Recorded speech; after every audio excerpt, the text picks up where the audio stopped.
नमस्कार मैम। नमस्कार। कुल सचिव के रूप में आपकी क्या क्या जिम्मेवारियां हैं?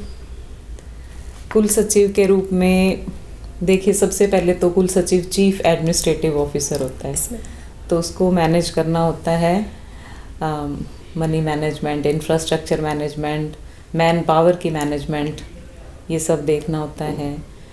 और यूनिवर्सिटी का इंफ्रास्ट्रक्चर कहाँ ज़रूरत है, स्टूडेंट्स को इंफ्रास्ट्रक्चर डेवलप करना है, उसको देखना है। और अलग अलग डिपार्टमेंट्स हैं, उनमें तालमेल बनाना, और बहुत सी जिम्मेदारियां होती हैं। जैसे कि MOUs कि हमारी जो इंफ्रास्ट्रक्चर से रिगार्डिंग या हमारी सर्विसेज के रिगार्डिंग किस कंपनी के साथ हम MOU कर सकते हैं जो यूनिवर्सिटी के लिए बेटर हो सकता है। जो अलग अलग डिपार्टमेंट के बीच में सामंजस्य बिठाने में, तालमेल बिठाने में आपको किन किन चुनौतियों का सामना करना पड़ता है? चुनौतियाँ तो देखो बेटा, हर किसी पर्सन की लाइफ में होती ही हैं। अब क्योंकि रजिस्ट्रार है, उसकी ड्यूटी होती है चीफ एडमिनिस्ट्रेटिव ऑफिसर की, जिसके अंडर बहुत से डिपार्टमेंट होते हैं, जैसे परचेज़ है, फाइनेंस है, जनरल ब्रांच आ गई।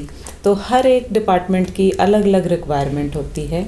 अब क्योंकि मेरी पोजीशन जो है उनसे अलग है, तो मुझे उनके साथ तालमेल बिठा के उनकी समस्याओं को समझना पड़ता है, उनकी ज़रूरतों को समझना पड़ता है, और उसके अकॉर्डिंग फिर मैं डिसीजन लेती हूँ।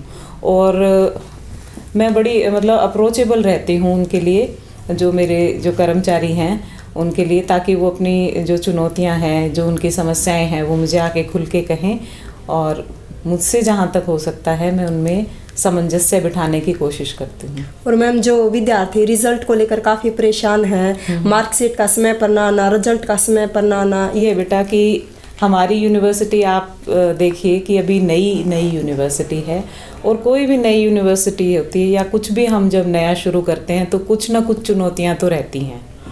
तो अब इसके लिए जैसे जो एग्ज़ाम हैं वो संभाल रहे हैं हमारे कंट्रोलर ऑफ एग्ज़ाम, और हम उनके निरंतर संपर्क में हैं कि कैसे इस सिस्टम को हम स्ट्रीमलाइन कर सकते हैं। और मेरी तरफ से पूरी तरह अगर कोई उन्हें मदद चाहिए तो हम लोग हमेशा तैयार हैं इसके लिए, और स्टूडेंट्स का बेनिफिट हो इसके लिए सिस्टम को स्ट्रीमलाइन करने की कोशिश कर रहे हैं।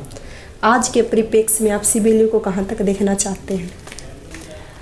देखिए, चाहती तो मैं ये हूँ कि ये भारत की नंबर 1 यूनिवर्सिटी बने, और क्योंकि अभी तो देखिए स्क्रैच से शुरू हुई है यूनिवर्सिटी, और इंफ्रास्ट्रक्चर का काम, क्योंकि आप लोग स्टूडेंट हैं यहाँ के, आप देख रहे हैं कि अभी तो हम बेसिक्स को अपने स्ट्रॉन्ग करने में लगे हैं।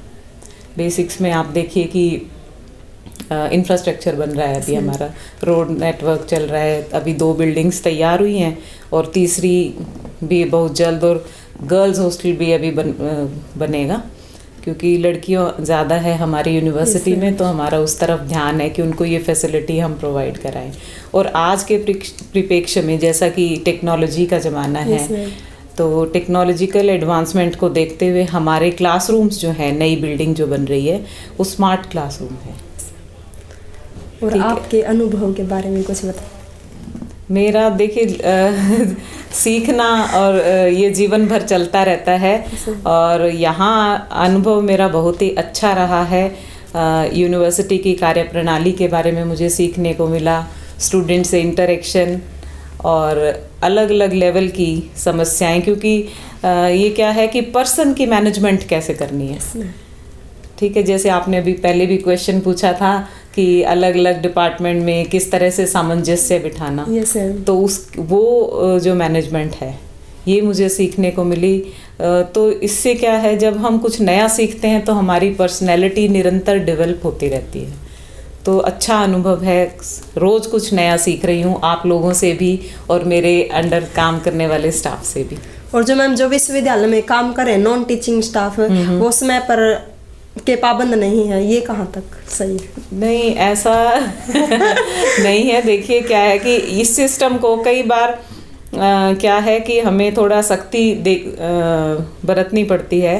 वैसे तो आ ही जाता है लगभग, लेकिन फिर भी उस सिस्टम को और स्ट्रीमलाइन करके मैंने जो एक नया सिस्टम शुरू किया है कि उनके अटेंडेंस रजिस्टर जो है वो मैं सही 9:30 बजे अपने ऑफिस में मंगवा लेती हूँ।